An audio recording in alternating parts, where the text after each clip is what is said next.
Yeah. Still could And not. he stood with him. Yeah, could not get a fight. I talked to Joe Silva. He's like, hey, man, we can't have you coming off a loss. So the UFC didn't want me. You won. You beat Daly. That's what I said. I'm just telling you what Joe said. Like, you're coming off that loss off Shields. That looks bad. Dude, Shields had an amazing run. Like, Nick, what we just talked, we went through your 2005 run. Jake Shields has got that in his background as well. Something just as equally as amazing.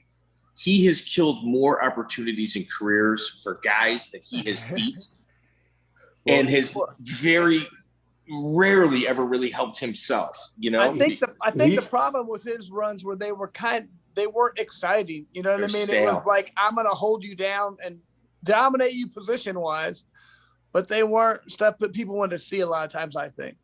Not mine. He choked the shit out of me.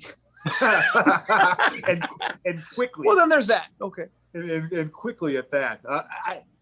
He locked up a guillotine and went to mount. I always thought that at that time, I thought the key to guillotine defense, just give them, roll your back, fine, they'll mount you. And, it'll suck, but that'll be it. All of a sudden he posts up, I'm like, oh, this is getting tight. This is getting real tight. I can't breathe. I lost in 30 seconds. I was super embarrassed. So I grabbed my shoulder, like, trying to make up a reason that I lost or something. Barnett comes in and goes, get your ass up there. You take your loss like a man, which I really appreciate. I'm like, you're right, Josh. Yeah. He was the better fighter today. And I'm going to take my loss like a man. Yeah. Wow. But he's 100% the reason that I'm a lawyer now. I mean, I would have been a lawyer, but I would have kept fighting, would have opened a gym. But after that, I just couldn't get a fight. And I was like, dude, I don't want to live like this. So I had a few more fights, but I'd stopped training. I moved down and started practicing law. And I wouldn't say I stopped training, but it was no longer, my profession anymore. Sure. Well, there's no way you could have taken all those classes and studied and been like a high level professional athlete. It's just too much on one plate. I did find her in law school, man. That's when I had my best run. So. Hey, so let me ask you here. So you go down to Florida for the first fight. That's nuts. And I know what went on down there is you were met. We had a room. You were met. You signed probably about a 5 or 6 page contract that you probably didn't even read.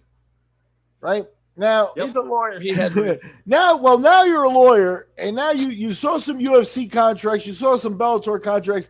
Anything in there? Were you like, if I want to make a movie of your life story, I need their permission? Like, what are you signing away with those guys? Those are awful contracts. I've never signed a single one. UFC is the only one they won't negotiate. Any of the other ones, negotiable. So the one I signed with Bellator, the one I signed with Japan's kind of stupid to redline, but I redlined the shit out of them. I mean, if I'm really being honest, they don't even know what they say half the time. Like, some of the things they think they want or that they're asking for, the way it's written is not what they're actually getting. And so I explained it like, look, I don't think this means what you think it means.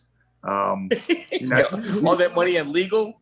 Yeah, UFC said we don't care, sign it or don't. But all the rest were willing to. I'm like, look, here's what I want.